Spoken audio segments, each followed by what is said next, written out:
works better when you turn it on. This is Daniel, who is that clear? No, It no, doesn't. very clear right here. We can't see either. Can't see. Now, is he an ENT? Is he an ENT? No, he's an audiologist. Just an An audiologist? audiologist, Okay. which is, for tinnitus especially, very important. ENTs don't usually deal with tinnitus. Okay. Because it's so vast, it's not the same for everyone. So for that reason, good morning, Brian. Good morning, good morning. For that reason, they don't work with it because it's too involved and they don't even have the tests for it. So if you have tinnitus, you need to go to an audiologist because they actually, well, not every audiologist does, but the audiologist actually has the tools for it. So this is Daniel. He's the owner and the audiologist at our practice, and we have offices in Newburyport is our main office, and then one in Georgetown and one in Bradford. And this is our team of audiologists, and also Jane, second from the right, who is the office person at the Newburyport office, and myself, which is down at this end. So all our audiologists are degreed. All of our whole staff is degreed in something. So, can you see? Mostly. Mostly. There we go. Perfect. Okay, so let's find out why you're here, okay? How many are here because they're interested in knowing more about tinnitus? 7 out of 8 or 9, so that's awesome, okay? We do a lot about tinnitus, so that's good. How many are experiencing it themselves? You actually have it yourself, okay? And how many are here because someone they know has it and they wanted to pass on some information? Okay, so mostly. All right. How many are interested in hearing about hearing loss?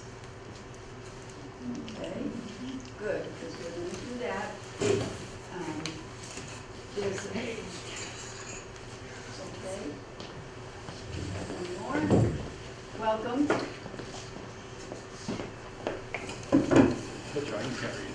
There's another one. Okay. So we're going to talk about hearing loss and how they relate to each other, and how dementia relates to both. Oh, Lorraine's comments. One of the handouts that I hope you won't take is the one on total body health. Okay, thank you. There's lots of handouts up there, but this one talks a lot about how hearing impacts other diseases and how other diseases sometimes impact hearing. Okay? All right, so the objective today, first of all, is to talk about the tinnitus. How it, the definition, how it relates, the effects, the causes, the diagnosis, and the treatment. One of the things that Beethoven had tinnitus, and he said, it's a sensation. He said, my ears whistle and buzz continually, day and night. Such a condition is horrible, you know?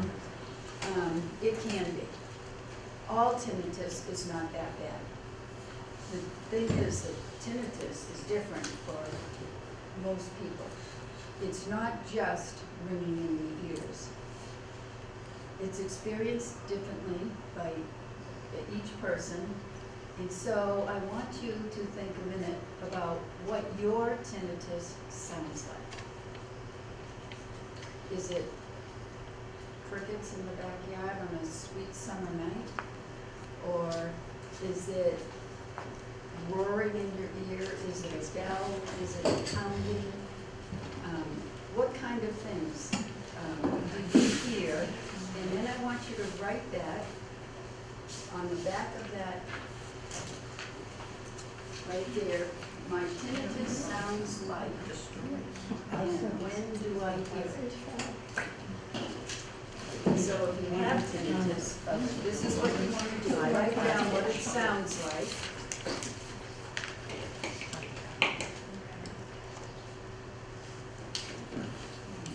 What it sounds like and how, when do you hear it? Never know when.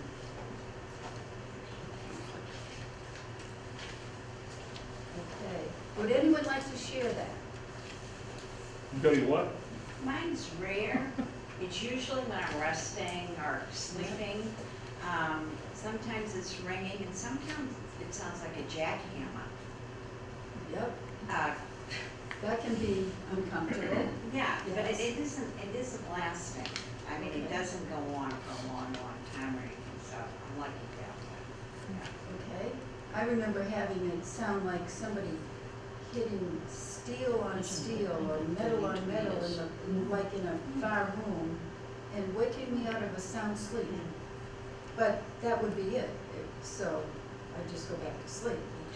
But now I have a roaring in my left ear, which drives me crazy. So I have to work on that. The hearing aid helps and other things help. We'll talk about all of that. Anyone else want to share what they're hearing? Mine's a high-pitched buzzing, and it's 24/7 Oh, for 32 years. wow. Is it really loud and driving? Oh, yeah. I can't even hardly hear you. Yes, it interferes with hearing. Yeah. Yes. It's all that buzzing, especially when everything's quiet. Like I have to have a TV on at night. It's never ever gone away.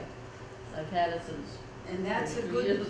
good thing to do, is to have some other sound. Yeah. I thought I was gonna snap when it first happened. I thought, how am I gonna live with this? You know, but it just becomes a part of you. I don't know what I would feel like if I had no noise in my head. Anyone else? Sir? what causes this to come and go? Well, we're gonna talk about the causes. So, you know, more I'm asking you to share what it sounds like and when you hear it. Well, if I fly, I can hear better. Okay? Yeah. Anyone else? Become a pilot. Yeah, there you go. And I couldn't hear the tower.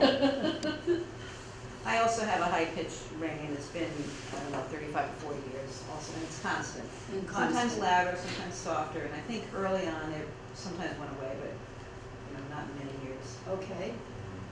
Anyone else? Yeah, mine goes from high pitch to like a rushing wind kind of sound, and it's 24/7. I've only had it for a couple of years. Oh, okay. Do you remember when it started? Not specifically, no.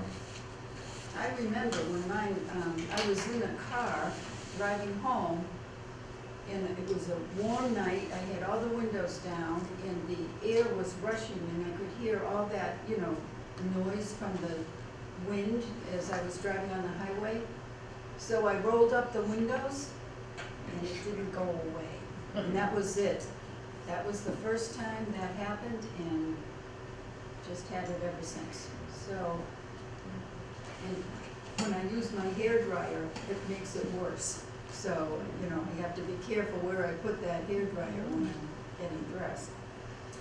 Okay, so if everybody's done that, let's talk a little bit about the ear. The ear, when we hear, I'm going to do this fairly quickly. The sound waves start here, they go into the canal, they hit the tympanic membrane, which is the eardrum.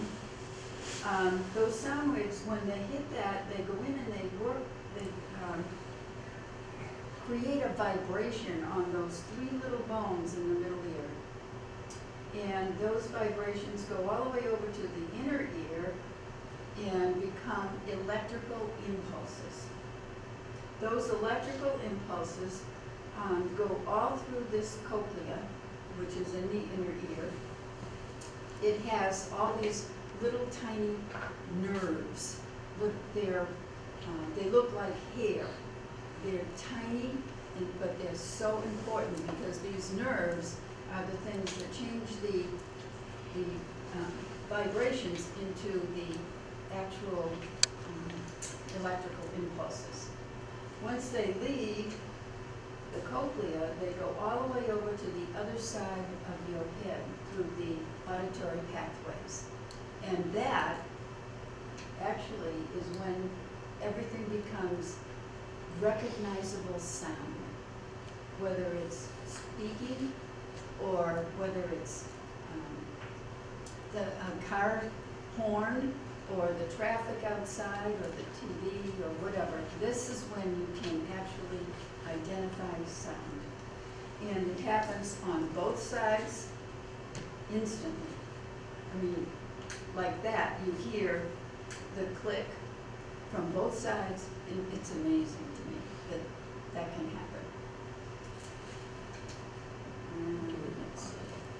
So, it's your brain that hears, not your ears. But your ears are real important for getting the sound to your brain. So, what causes tinnitus? Sometimes it can be as simple as a blockage. I mean, that's easy, that's great if that's all it is. You get reverberations and awarenesses. Sometimes it's, you hear your body breathing. It can be caused by impacted wax. So it's important to have your hearing test and find out if you're having wax in your ears. That just disturbs the eardrum. And then also any kind of debris, loose hair, foreign debris, anything that's in that first passageway can impact and cause the tinnitus. In the middle ear, it's pulsatile tinnitus. This is very often synchronized with your heartbeat or any other bodily function. Plugging the ear, sometimes people want to plug the ear so they won't hear it. It makes it worse because it's not coming from outside, it's coming from inside.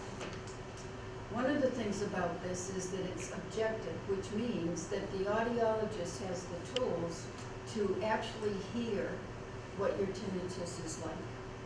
So they can measure whether or not it's the intensity or the frequency. And sometimes they're vascular tumors, but that's not one of the more common.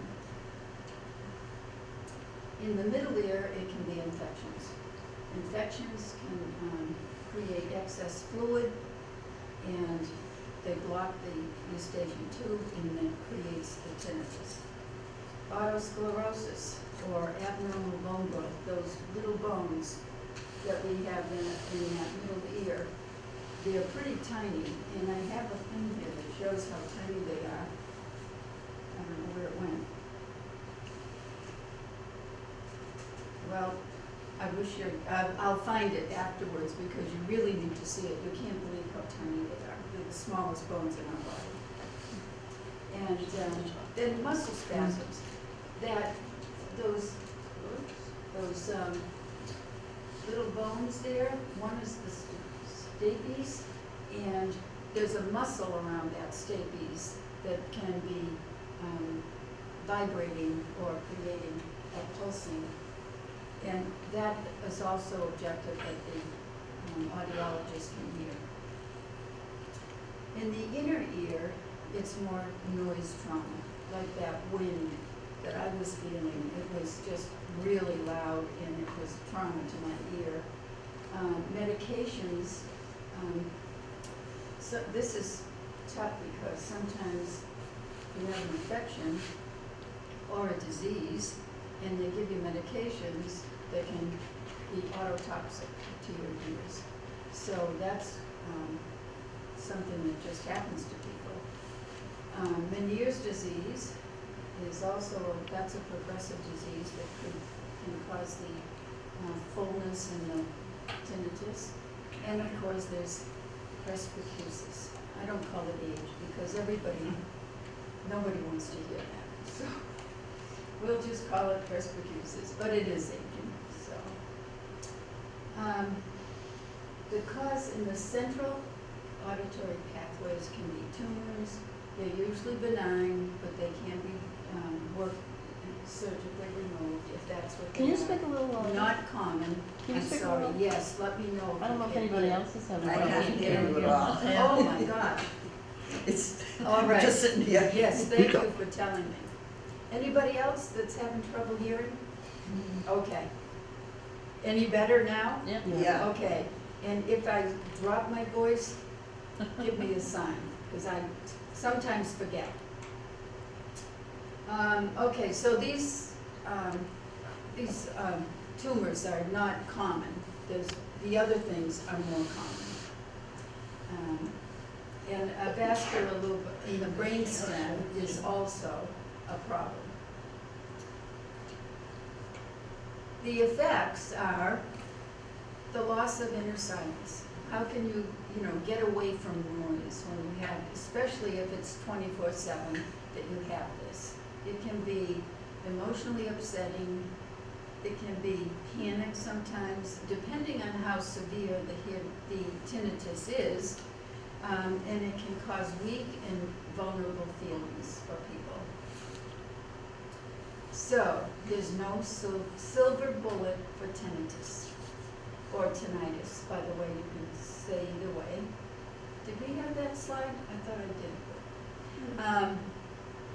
So there's so many causes for it that there have to be many treatments. This is why when you said about the ENT, they don't deal with it too often because most of them don't deal with it. They just tell you you have it because there's just too much to be involved in order to find out what your tinnitus is all about. So there are surgeries for the tumors. That has mixed results, and like I said, it's not as common as the others. Medications for the inner ear disease. Medications can be a treatment. One of the things that helps is supplements, which I have a whole handout about the supplements here. So medications and dietary restriction. I've cut back on my salt and caffeine. Both of those things will make it worse. So, this is the supplement page. It's on the table, so take that. The ginkgo biloba helps sometimes. This is a self-help thing that you can try, the supplements. And of course, always talk to your doctor before you start taking things. B vitamins, B12, all of the zinc, the magnesium, melatonin, which helps you sleep, and the lipoflavins. Another thing that you can do is the music or therapy. Mainly, it is to reduce relaxation or induce relaxation, muscle relaxation, slowing the heart rate, and decreasing the blood pressure. All of these things are really good self-help treatments for you to try. One of the things that, I've forgotten her name, Diane? Janice. Janice. That Janice mentioned is putting that TV on at night because it distracts. So it's commonly associated with sensory or neural hearing loss. So your audiologist is the best resource for tinnitus diagnosis and treatment. Why? Because the audiologist has the tests that will measure your tinnitus. They can measure the loudness by finding the level of loudness that matches your tinnitus. And they can do pitch matching, which finds the frequency that best matches the pitch of your tinnitus. Another treatment is attention and distraction. Only we have X number of attention units in our head. When they're all filled up listening to the tinnitus, or just not having anything else to hear, like at night when you go to sleep, then the tinnitus actually gets louder, because there's nothing in there to distract. When we're up and around and moving and hearing other things, it distracts from the tinnitus. Sometimes you can actually not hear it. Sometimes, depending again on your tinnitus. And it's habituation. The body's ability to turn things out. Like the dog barking next door. When I first moved into my house, there was a dog that barked constantly all day long, and I thought, oh boy, this is going to be fun. Within a month or two, I had someone in the house saying, wow, that dog barks all the time. And I went, oh yeah, I had not heard it. You just have this ability to not listen to something, and so you listen to something else. So that helps also. And then there's masking. This is the oldest treatment, and it means covering the sound. And that's what you do when you put the TV on, or sometimes you can get those recordings that are like waves on the beach or something like that. So the other thing is that sometimes hearing instruments can help. Now, we always want somebody to come, of course, for a hearing test and to see if we can do something with it, but we don't tell you that hearing aids are the only solution, because all of those other things very often can help. 90% of patients with severe tinnitus experience some hearing loss, not everybody. So hearing instruments decrease the tinnitus. 50% of people with hearing aids and tinnitus say that they have, their tinnitus decreases when they have their hearing aids on. That's not always the case, but that is 50% of people who do it. And they also have, in hearing aids, and we have some patients who don't have any hearing loss, but they have hearing aids so that they can put in a master sound into their hearing so that they won't hear the tinnitus. So tinnitus has many different causes, and due to the high correlation of hearing loss in tinnitus, hearing instruments can mitigate the symptom of tinnitus. So now we're going to do a little more with this page. I'm going to do words I hear or I heard. And I'm going to say 4 words, and you're going to write down on those little sheets what you hear. So get your pencils out or your pens Say them out. loud. Turn up your volume. Ready? Okay.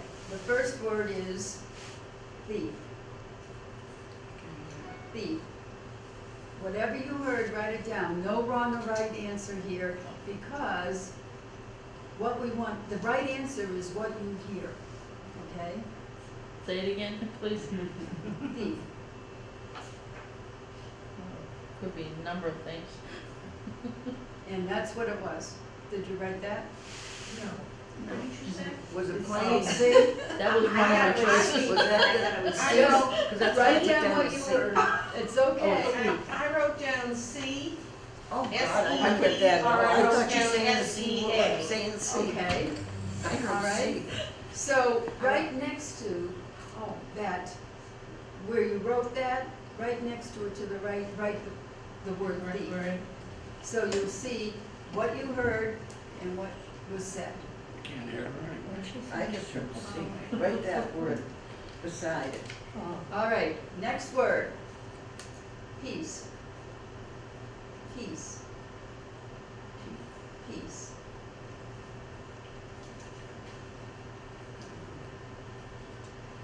Did Oh, you hear my peace? God. That happened Okay. with me. I had teeth. I had T-P-E-A. Little teeth. I can't hear her anyway. Okay, Can't either. I'm failing, so it's what you wrote and what was actually said on your paper, okay? All right, next Okay. word. Patch. Patch. If somebody talked that low, aren't they whispering? No, I'm talking about how I would, I just don't want you to I'm read not my sure. lips. Cat or Patch. cat. And the I'm word not sure. was Oh, I heard cat. patch, Oh, my God. okay? Set me up with a hearing aid. I heard cat or Next cat. word, Yes. You and I did the same, hearing the same thing. thin. Thin. Thin. And the word was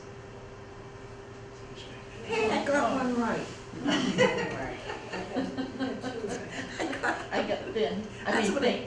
Oh, I put that T-H. Oh, my God. all right, now, I can't hear There's it some right. I other- got one right. Ain't no sense in. yes or no answers this time.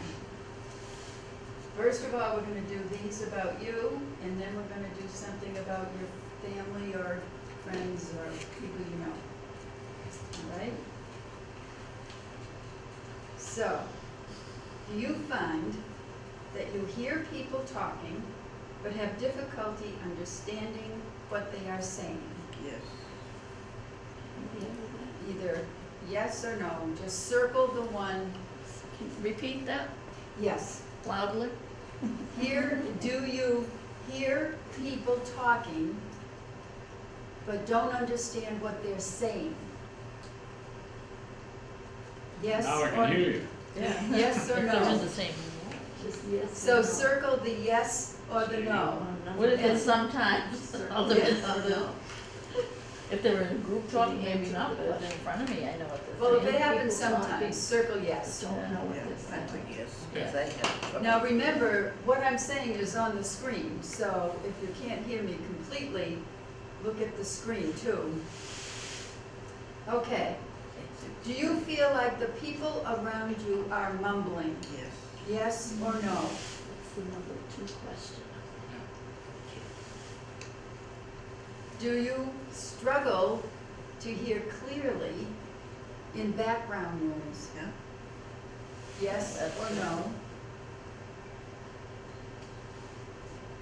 Do you have trouble conversing in small groups? Yes or no? Ian, why aren't you taking this test? Just go on. She did that very well. And do you find it challenging to explain your hearing situation to others? And those are all the ones for you. Now we're going to talk about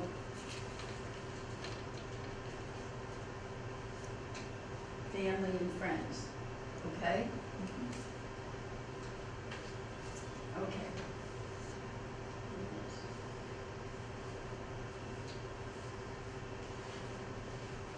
Family and friends. Are you ever accused of mumbling?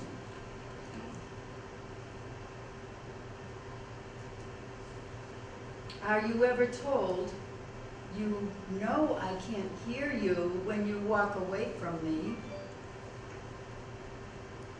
Are you ever told that by someone? Do you ever feel the TV or radio is too loud for you, but not for someone else in the room?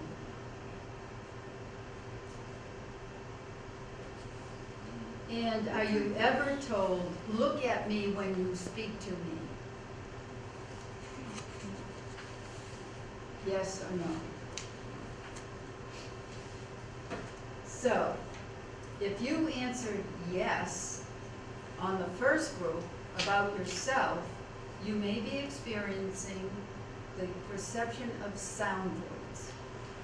And if you answered yes about your family and friends, then they may be experiencing sound voids. So what is a sound void? A sound void is when the speech is lacking clarity. What you're hearing is not clear. So it's an empty space because it's caused by the absence of clarity. You can hear the noise, but it's not clear. So, what can that create in your life? It interferes with conversations with family and friends. It decreases the enjoyment of social activities. It's not so much fun going to the card game or whatever if you can't hear what they're saying. It increases stress at the workplace. So if someone is still working, this really causes stress. It creates feelings of frustration in important conversations. So if the conversation is really important, you really want to hear it. So when the audiologist gives you a hearing test, they can define your sound on an audiogram. How many have already had a hearing test and have seen an audiogram? Okay, good. All right, so an audiogram is a graph where they plot the hearing abilities in minimal thresholds for soft sounds. The intensity is the loudness. How loud does something have to be before you can actually hear it? And the frequency is when someone's voice is of a high pitch, you have a hard time with it. How high does that pitch have to get before you can't hear it or distinguish between the sounds? So those are the two things. And you hear well or your best with both ears. It allows you to hear voices or sounds at a lower volume. It allows you to hear equally well from both sides. It improves understanding of speech in noisy environments, and it enhances the overall quality and clarity of speech and other sounds. So hearing from both ears is important, especially important about direction. You know, if a horn's beeping, it's nice if you know where it's coming from. Or if you're looking for something, it makes noise. You know, the telephone, if you can't find the telephone because you left it somewhere when you were speaking, you have a button on the telephone on the wall that will make it beep so you can hear where it is. So it's very important to have the hearing from both sides, if at all possible. I don't know if you can read that from at the bottom, but your left ear and right ears work differently with the brain in perceiving speech versus music. Speech is processed primarily in the left brain, and music is processed in the right brain.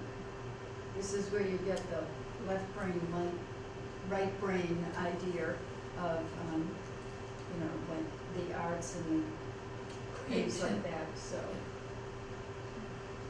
now, the causes of hearing loss are pretty, a big variety of that too. It can be age-related, number one. But it can also be genetic. That is, someone in your family had hearing loss, and you also have it. It can be traumatic, with putting really loud sounds into your ears over and over, like these kids with their music in their ears and things like that. Is it toxic? Yes, it can be toxic, meaning that you have medications that will cause it, the ototoxic medications, and it can be infectious. This is where it gets a little difficult because the infection often is diagnosed, and the treatment for it is an antibiotic. Antibiotics can be ototoxic. So a lot of people who had a lot of infections and took a lot of antibiotics have the hearing loss from that. Occupational. A lot of people have worked, especially men, have worked in very noisy places. And it's getting better now because companies are putting hearing, some protection, hearing protection on now when their employees work in really tough places. But for a long time, that wasn't happening. Men who were in the war, in the service, and did a lot of gunfire and things like that. Have a lot of the veterans have it. So that's one, and then the last one is it's congenital, not genetic. No one else had it, but you were born with this propensity to just have some hearing loss, either right away or eventually. The consequences of hearing loss are physical, psychological, relationship, and cognitive. So there's several things. The physical consequences can be high blood pressure, exhaustion. It's really tiring to spend all day trying to hear. It makes you tired. And high blood pressure is a cause of many other things, so we don't want to go there. We don't want the strokes or the other things that it can cause. Psychologically, like for those people who work, they start to feel like there's something wrong with them because they're not connecting with the people they work with, they're having a hard time hearing, and they feel old. And so that can be a very stressful situation. Relationships. This is really, we hear all the time, people who come, they get their hearing aids and they say, you know what, this has made such a difference in the relationship between me and my spouse. Because they've been not having the best relationship for a while because one can't hear and the other one's aggravated because they have to repeat, so they're both aggravated. Hearing loss affects everyone in the family, not just the person who has it. And then, of course, there's the cognitive. The fourth one is when two things can happen here. Someone thinks that you're moving into dementia because you never understand them, or because you're not hearing and not using your ability to hear, you're starting to forget things because there is that connection. Hearing loss, tinnitus, and cognitive decline all have the same psychological consequences.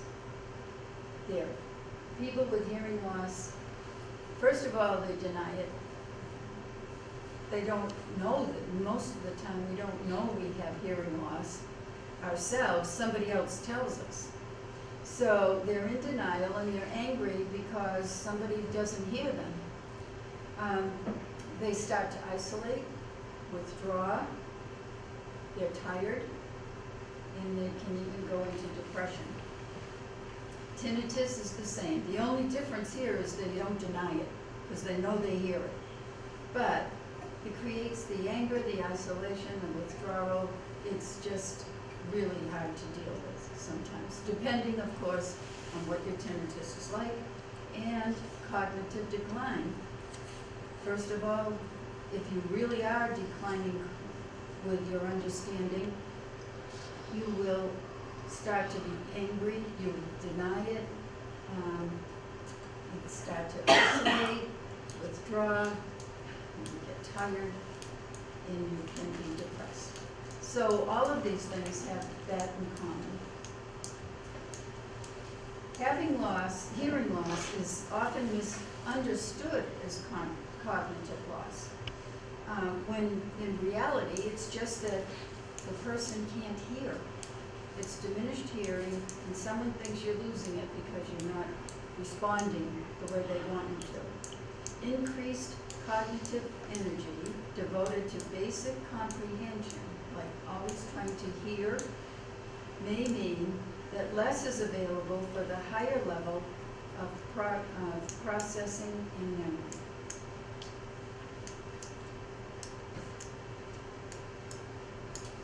Untreated hearing loss can cause communication problems. Johns Hopkins research suggests socially isolated individuals with hearing loss run a higher risk of developing dementia. Auditory deprivation, this is the use it or lose it principle. Once the brain is no longer properly stimulated, it loses its ability to understand speech clarity.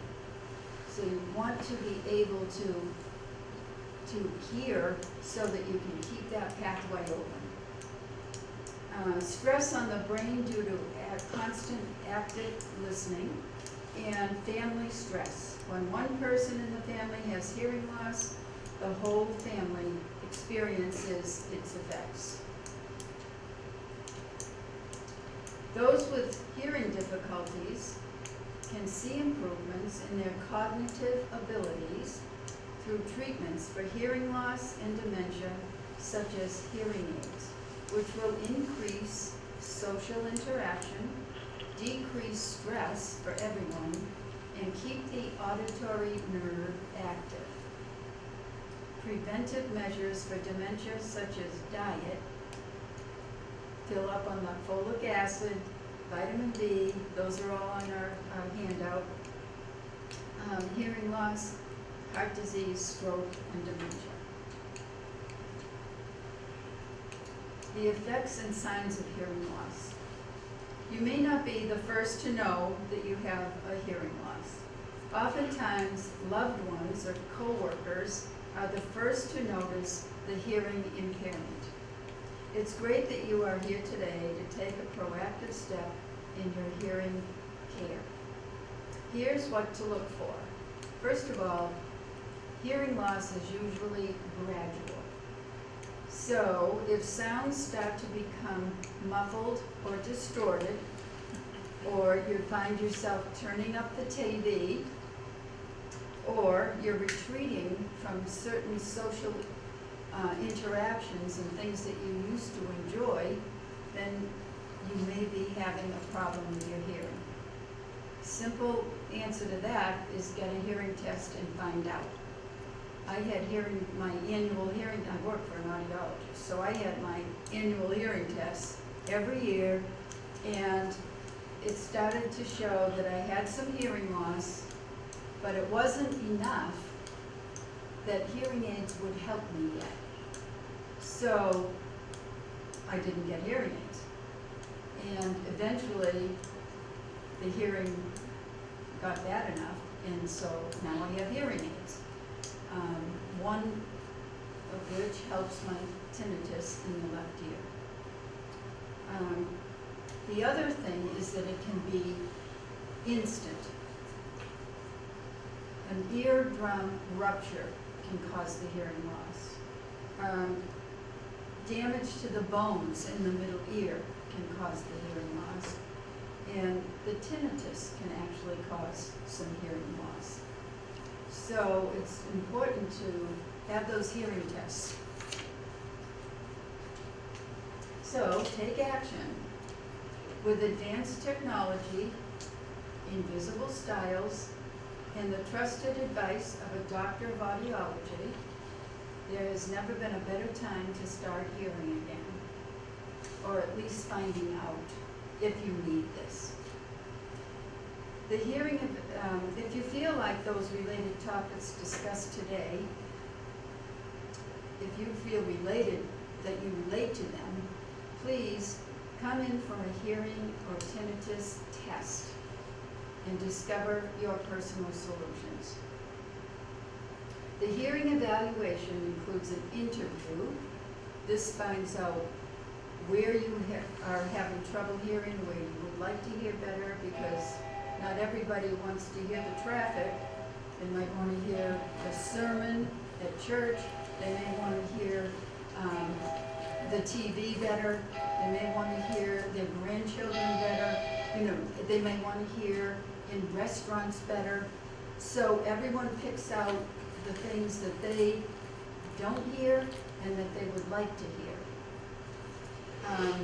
It also identifies any medications or anything that might be interfering with your hearing, and a bunch of other things. So there's a lot to the interview.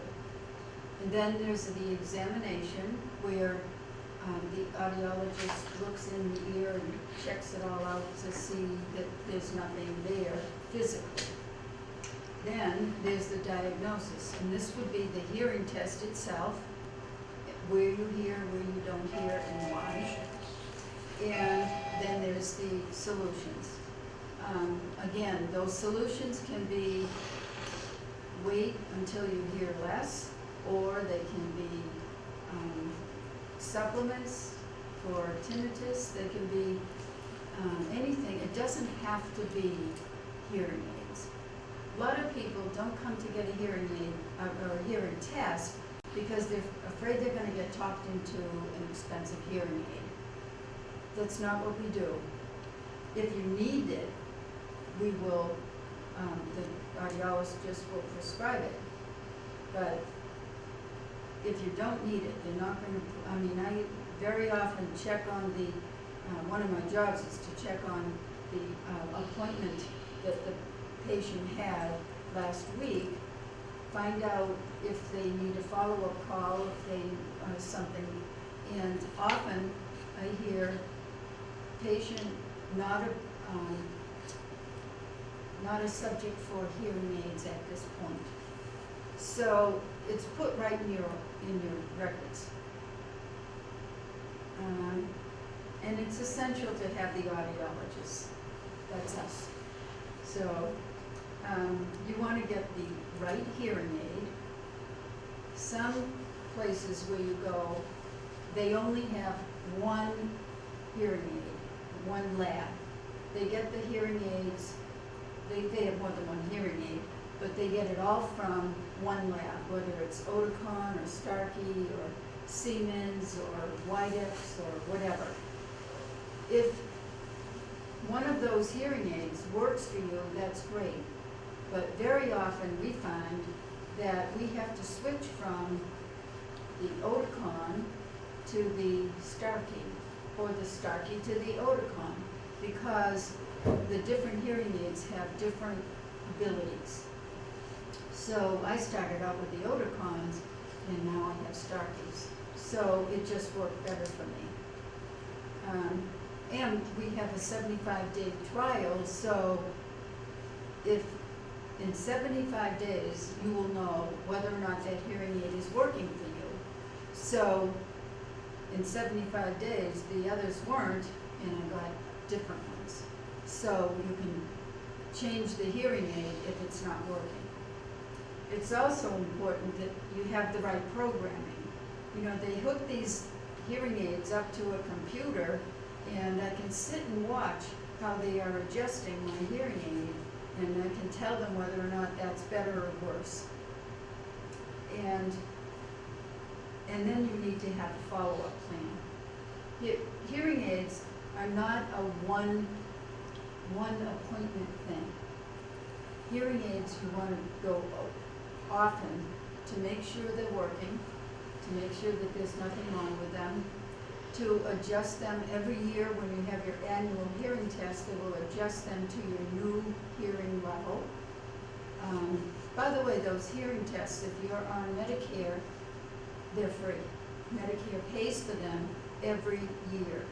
So don't let anybody charge you for a hearing test, because they are going to get their money from Medicare. So you need that follow-up. And we have a great follow-up program, which is the first 75 days, make sure that everything is working well for you. There's a handout on this, by the way. This is one of my favorites. So that first 75 days, and you have the adjustments, the retraining, anything that you need. You can come back continually. You have warranty, complimentary batteries. Almost everybody gets that now. That should be. The batteries, the domes, the loss and damage insurance. In the next 3 years, you have the annual hearing tests, or if anything happens that the hearing, we have people who lose them. We have people who break them. We have patients who do all kinds of things. They go in the water, they get too wet. It's so many different things that happen. So if anything happens, you just call and you come in, and there's no charge. There is a charge for if you lose it, you get, I think it's $250 or $300 to get a new one. But that's nothing compared to what they cost. So you have a one-time loss for the first 3 years. And then after 3 years, from 4 years and on, we still do the annual hearing tests. We will still adjust those hearing aids if possible. As hearing aids age, they do lose some power, so we can adjust them over and over again for just so long. After a while, the power gets to a point, or the hearing gets so bad that they can no longer adjust it. But most of the time they can. So the first step is to see an Audigy certified professional. We are Audigy certified. This is an independent company that checks out independents. There's only 3 in Massachusetts that are Audigy certified. They make sure that you are an experienced professional, that you give expert advice, that you will prescribe only if needed extraordinary technology, and that you will give excellent service. So they keep track of us. Actually, every phone call that Jane receives is recorded to make sure that the way she treats the incoming call, the patient, is, and she's won an award for the last 3 years for it. So we do have an exceptional value for whatever time or money you spend with us. So, but the main thing that I would really recommend all of you to do is to get that hearing test. That's a really important thing for everyone. So, let's have questions from anybody at this point. I'll try my best to answer. Why are they so expensive? I think that's what keeps a lot of people from getting them, and I don't understand why Medicare can't give you at least a little bit towards them. Well, that we all agree with. Yeah. The expense, the equipment is incredible. The equipment that Daniel has to have in all three offices. And the, like every day, there are people coming in for adjustments, hearing aid checks, picking up something that's already been, excuse me, repaired. No money coming in for any of those things. They're all free. And that's important. You do not want to have to pay anywhere from $80 to $120 every time you go to your hearing check. God bless you, Charlie. And so, you know, that makes a big difference. You want to have that follow-up plan. So, Well, I know my insurance is changing, and you're only allowed to have one hearing aid, and then if you can get another hearing aid 2 years later. oh yes, is that GIC? Yes, Yeah. yes, so that's, you know, that's kind of changed, that has kept me away, and then, a lot of people that have hearing aids, they don't have anything good to say about them. They end up taking them out, and they aren't working. Or here I spent, you know, $3,500 or $7,000, and they're not working, and they end up taking them out. What is going on? Is it where they're going, or they're not being compliant? They're not being programmed properly, or they're the wrong hearing aid. And unless, that's why that follow-up is so important. Everybody has somebody they know that bought a hearing aid and it's sitting on their dresser somewhere because either it was an inexpensive hearing aid, or the person they bought it from didn't program it properly, or they didn't go back. Sometimes it's the patient who is having problems and just says, oh, the heck with this, and doesn't go back and give the audiologist the chance to make it right. That's not always the case, but that is true. A lot of people do take them out because they're not programmed properly. Now, what is the difference between having a hearing aid inserted and that new type where they drill in the back of your head so that you can hear? And they usually use it, I've only heard about this one, they use it on a person who is totally deaf, but it brings back their full Oh, hearing. you're talking about a cochlear implant? Oh, maybe. Yeah, Okay. that must be, and that is definitely for somebody who's really, yeah, that's a severe hearing loss. So what does it do? Bypass the I ear and don't then know. go? I don't It's so know, interesting, you know, things are changing Yeah. constantly. but that is definitely not what most people are going to experience. Most people will be, and the one, there's one that goes in the ear, we do not carry that. It's called, oh, I forget the name of it, Lyric, and it's, we don't carry it because, first of all, you don't buy it, it's a prescription, and you have to renew the prescription. By the time you renew hearing aids last for 5 years at least, unless there's something strange going on. But if you spend if you have to get the prescription every year for 5 years, it's going to cost you like $15,000 for a hearing aid that could be, at its most expensive, $7,000 and last for, so we just don't do that. Not only that, those type hearing aids, what about infections? What about Yeah, you can't get, earwax? I mean, they're put in your ear. they're way in, It's and not you a can't good take them idea. out. You can't Yeah. take them out. It's not a good idea if you really think about it. Yeah. So we don't carry those. So, but we carry almost everything else. Daniel really makes sure he has something for everybody.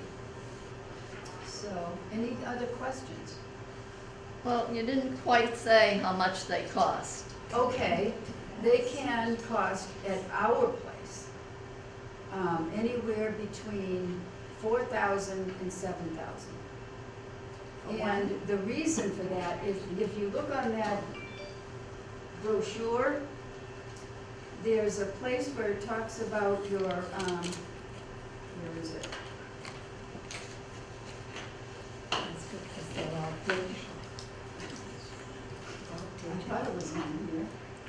That's why they're so expensive. I guess not. Anyway, it's the lifestyle. When a person is at home, quiet, they just want to watch TV or hear their grandchildren.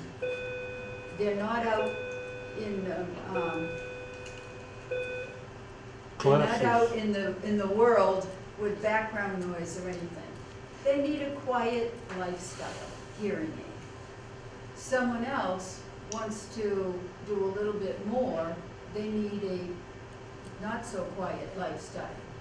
Then there's people who are very active, probably like many of you, who want to move into, going out and playing cards, to going to social events. That's called the casual lifestyle. And then the highest one is active, an active lifestyle, and that's somebody who's traveling, taking planes, and a lot of background noise, really out, working or doing all kinds of things. That's the active lifestyle. And each one of those costs different. So if somebody's just sitting at home and just wants to hear better and turn down that television, etc., they can get hearing aids for about 4,000. A pair, by the way. That's not one, that's for two. And then it goes up gradually depending on how much gets put into the hearing aid so they can hear, and the most expensive would be 7,000. So there's a variety there. So, I know guys that have hearing aids, and said they go down to Costco, and for $2,000 and do a great job for it. So I don't know whether it's 4,000 or 7,000. I might as well mortgage the house. well, I know we have replaced a lot of Costco hearing aids. That's all I can tell you. That they don't last as long, they don't get the follow-up program, stuff like that. I got a flyer the other day, it says $200. Let me tell you, that is not a hearing aid. That's an That'll definitely amplifier. go in the An drawer. amplifier amplifies everything. Hey, whatever works, Well, it won't work. That's the point. It'll amplify everything so that everything around you is louder. So what you're hearing is still going to be less. Well, you say tinnitus. I've heard the word, but I have no idea what it is. Does that include everything for a hearing loss? What is tinnitus? What is it? What's it? It's in your That's head. the- I have Yeah. it, yeah. Huh? It's Your ears are ringing. it's noise in You your have some ear. noise in your ear. Mine's buzzed for 32 I years. thought that was some nervous legs. Tinnitus. Well, I did. I'm sorry that you didn't hear it. It was on the slides. It's noise in your ear caused by many different things. And one of them, one of the things that we do is we have supplements for it to diminish it. Are you hearing noise in your ears? Well, I spent 20 years around jet engines, so Yeah. Okay. So that would be a reason for you to lose your hearing. and when I joined the rod and gun, it get a little louder. Yeah. A little less hearing. So will you please come and have a hearing test and find out what you can or cannot hear? That would be a good thing. Say again? Come and get a hearing test, Oh, okay. I got all you. right? And find out what you can hear and what you cannot hear. and what you can do about it. All right? Yep. All right. We have a office right here in Georgetown also, on Mondays and Wednesdays. So I have, if you would like to have an appointment, I have times for you. I recommend it to everyone. So, if there, are there any more questions? How much does that cost? Pardon me? How much does it cost to have a test? Oh, nothing, nothing. Medicare pays for it, and Once. Daniel does not, Medicare pays for a hearing test every year, one annual hearing test. So, Daniel just won't charge you for, I mean, the initial What? test with the interview and all that, it takes about an hour, sometimes an hour and a half, depending on the patient, and it is free. Because the test is covered by Medicare. Thank you. So, but that's part of why hearing aids cost a lot, because there's so much attention to the patient and so much involved. So, anything else? We really appreciate you bringing the information, Pat. And Pat has brought some brochures and, as with all things, the place to start to is with your primary care in order to rule out some things that are going on. Well, you don't have to go to a primary care. to get a But hearing to rule out test. some of the other things that might be happening. Oh, sure. In terms For of the supplements. specialty and cognitive decline. Right. So, So- anyway, please help yourself. to And any she of also our brought handouts. refreshments, so that is drawing. up there. And I am open to, But I'm gonna go on the lights so we don't trip. yes. All right. And,